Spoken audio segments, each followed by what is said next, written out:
Mata upu e tolu, o le ngaluenga e whai e sālevi, ma le Faitauina o whai o lo lantou tuaiga.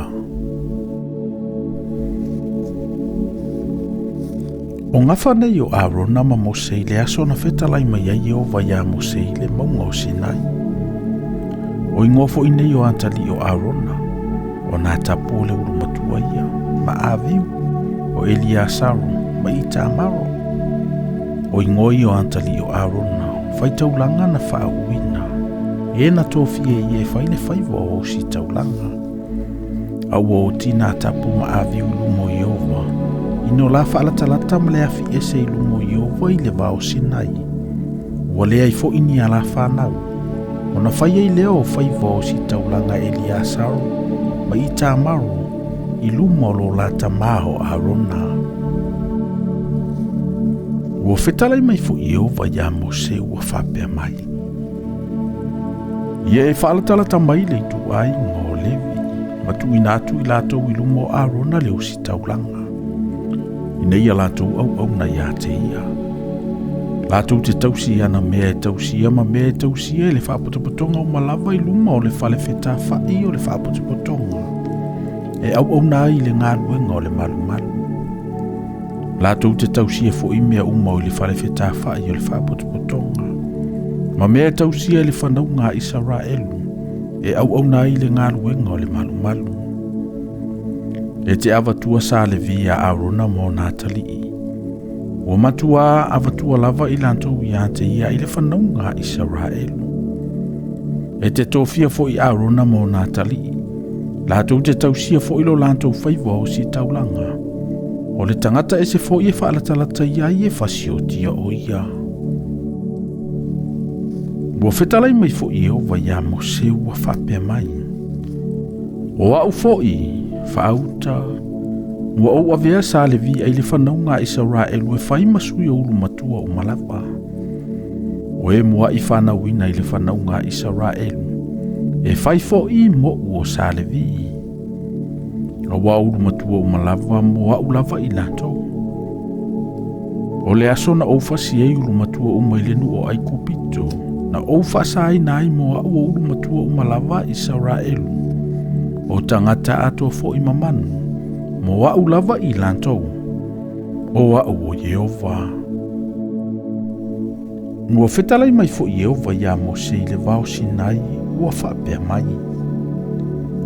Ia e Faitauina le whanau ngā Levi a inga o lantou tamaha, i o lantou a inga, o tane o malava.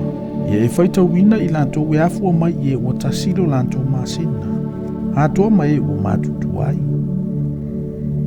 Ona whaitau ai le Mose i ate i lantou, e tusa ma le awhionga Yehova, e pei ona polo ina mai ai o ia. O atali i o Levi, o latou ingoa o Kerisoma, o ko ato, ma Merari. O ingoa nei o atali o Kerisoma i o la ainga, o le peni ma semi. O atali fo i o ko ato i o latou ainga, o Amaramu ma Isara, o Heperona ma Usiaru.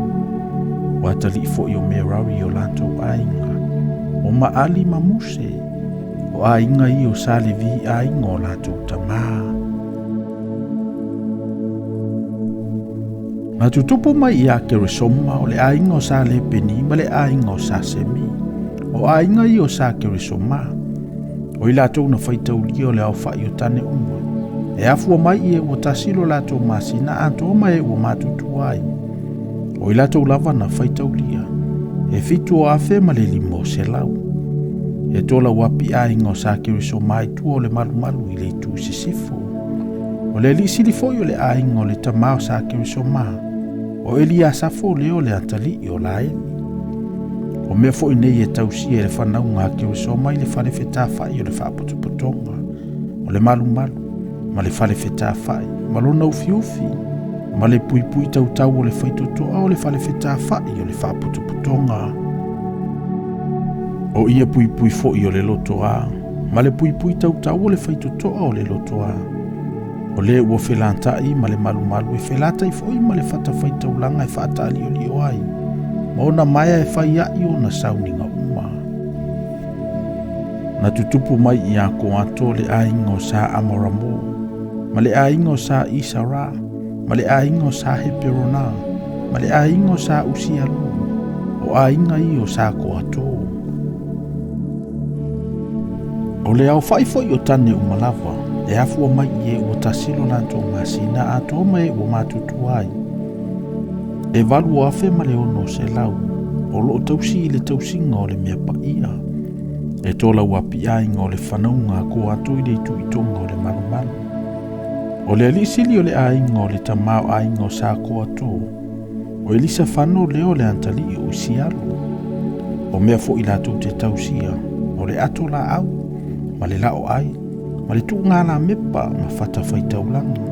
Ma mea o le mea paia lato te au o nai, ma le pui tau ma mea mai whaiai o na sauninga. O Elia saoro le atali o Arona le Faitauina. E whai o ia ma li isili o sa levi, na te pule ie o tausi le tausinga o le mea paia. Na tutupu mai a Merari o le ainga sa maa ali ma le ainga o sa Muse. O ainga I o sa Merari, o I latou fo ina Faitaulia, o le au fai o tane umalava. E afua mai e o tasilo latou masina ato mai o matutu ai. E ono afe ma le luo se lau. O le li sili o le ainga o le tamao ainga o sa Merari. O siluelu lea o le atali o avi aila. E tola wapi lantou I le tu I matu o le manumalu. O le tofi o le whanaunga Merari lantou te tausia lau papa o le manumalu. Ma ona whaalava, ma ona pou, ma ona lango. Ma ana mea ma mea e whaiai o na sauninga. O pou fo I o le loto ai whaatali o li o ai, mo lantou lango, mo lantou whaamau, mo lantou maea. A o e tola wapi I luma o le malumalu I le tu I sasae, I luma lava o le whale whetawhai o le whaapotopotonga I le tu I sasae. O Mose lea ma Arona, ma o Natali, e tausi le tausinga o le malumalu, o na o mea e tausi le whanaunga Israelu. A o le tangata e se whaalatalata iai e whasi o tia lavaia. O sa le vi anto uma e na Faitaulia, o I latou na Faitaulia e Mose ma Arona e tusa ma le afionga Iova. I o latou ainga, o tane umalava, e afua mai e o tasilo latou masina, a toa mai o matutu ai, e lua se fulu afe ma afe lua. Ua fetalai mai fo Iova ia Mose. I nā Faitaulia mai ia o tane urumatua umalava o le whanaunga Israelu. E afua mai e o tasilo latou masina, a toa mai o matutu ai, ma e Faitauina o latou ingoa. Ia e au mai fo I sa levi e whai mo au, o au o Iova. E suia I urumatua umalava o le whanaunga Israelu. O manu fo I o sa levi e suia I urumatua umalava o manu o le whanaunga Israelu. O na whaitau mai ai lea e Mose, e peo na poloa I mai ai o Iova I a te ia, o urumatua umalava o le whanaunga Israelu. O tama urumatua umalava, o le au whai o lantou ingoa. E afua mai I o tasilo lantou masina a toa mai o matutu ai. O I latou lava na Faitaulia, e lua se fulu afe ma afe lua ma le lua o se lau, ma le fitu o se fulu ma le tolu. Ua fetalai mai fo Iova ia Mose, ua whapea mai. Ina au mai I o sa levi e suia I urumatua uma o le whanaunga Israelu. O manu fo I sa levi e suia I lantou manu. E whai fo I sa levi mo au.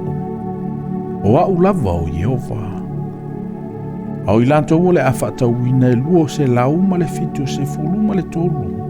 O urumatua o le whanaunga Israelu. O e ua sili o na toʻatele I sa levi. E te talia mai ai e taʻilima lantou sekeli. O le sekeli lea le malumalu e te talia mai ai. E lua fulu o kiri o le sekeli lea. O tupe foʻi e faatauina aʻi I lantou ua sili I le faitau. E te foʻina atu ai a Arona mo Natalii.